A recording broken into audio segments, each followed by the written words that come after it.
Hello students, good morning, and today we are going to study second poem of our syllabus, that is Mother's Day. आज हम अपने syllabus की second poem cover करने जा रहे हैं जिसका नाम है मदर्स डे। बड़ी इंटरेस्टिंग पोइम है ये और बड़ी शॉर्ट पोइम है ये।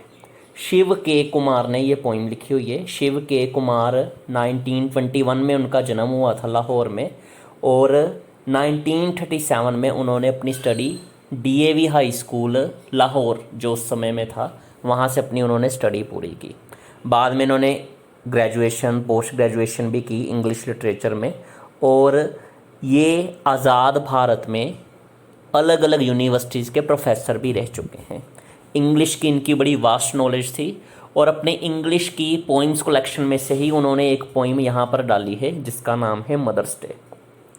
आप सभी को पता है कि हर साल मदर्स डे आता है, पर कवि जो है वो मदर्स डे के बारे में क्या सोचता है वो आज हम यहाँ पढ़ने जा रहे हैं। ये पोइम आपको पेज नंबर 102 पर दी गई है। चलिए स्टार्ट करते हैं। We do it differently in this dark continent, not just once a year, a string of spurious verses and scone in a bouquet shaped like a Chinese house of dreams. कवि कहता है कि हम mother's day मनाते हैं, हम यानी हम इंडियंस। यहाँ पर वही जो है वो इंडियंस को रेफ़र किया गया है। कवि कहता है कि हम मदर्स डे तो मनाते हैं, हम इंडियंस सभी मदर्स डे मनाते हैं इस महाद्वीप में। डार्क कॉन्टिनेंट यहाँ पर इंडिया को बोला गया है। कॉन्टिनेंट आप सभी को पता है, महाद्वीप। और कवि कहता है हम सिर्फ साल में एक बार मदर्स डे नहीं मनाते, हम यानी हम इंडियंस हर रोज़ मदर्स डे मना सकते हैं। हम लोग विदेशों की तरह ये नहीं करते कि साल में एक बार अपनी माँ के प्रति हमने कविताएं लिखी, उन्हें एक बुक्के में बांध दिया, साथ में हमने गुलदस्ते में फूल सजा दिए और वो अपनी माँ को पेश कर दिया। ये तो ठीक उस तरह से इमेजिनेटिव दुनिया हो गई जैसे चाइना के घर होते हैं। चाइना के जो लोग हैं वो अपने घरों को बहुत ज़्यादा सजा कर रखने की कोशिश करते हैं, पर चाइना में बहुत जल्दी ही जैसे फ्लड्स वगैरह आ जाते हैं, महामारियां छा जाती हैं, तो लोगों के घर भी वहाँ जल्दी तबाह होते हैं। यहाँ चाइनीज़ हाउस ऑफ ड्रीम्स को एक अलग सेंस में लिया गया है। यहाँ Chinese house of dreams word का पूरा मतलब है काल्पनिक दुनिया, ऐसे सपने जो जल्दी चकनाचूर हो जाएं। उन सपनों को चाइना के घरों के साथ यहाँ पर कंपेयर किया गया है। कवि कहता है कि मदर्स डे जो विदेशों में मनाया जाता है वो अपने माँ के प्रति सिर्फ एक दिखावा है, जो माँ की खुशी को बढ़ाने के लिए सिर्फ साल में एक बार किया जाता है और अगले ही दिन वो सपना चकनाचूर हो जाता है।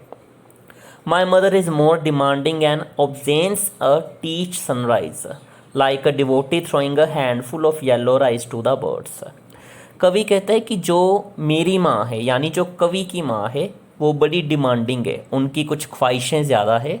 वो चाहती हैं कि उनका बेटा हर रोज़ सूरज उगने से पहले उन्हें प्रणाम करे। ऑब्जेंस का मतलब है प्रणाम करना। जिस तरह से एक भगत होता है वो ईश्वर को प्रणाम करता है। और कवि कहता है कि मेरी माँ ये भी चाहती है कि मैं पशुओं के प्रति या पक्षियों के प्रति भी सम्मान व्यक्त करूं।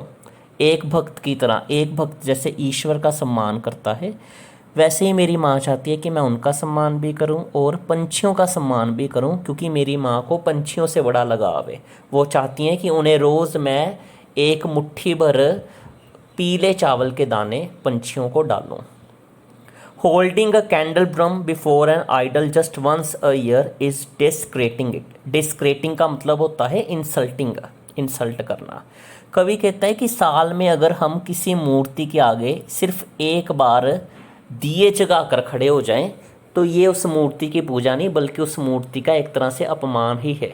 अगर सिर्फ साल में हम उसे एक बार याद करेंगे, उसी तरह अगर हम अपनी माँ के लिए मदर्स डे सिर्फ एक बार साल में मनाएंगे तो वो उनका अनादर है, वो उनकी इंसल्ट है।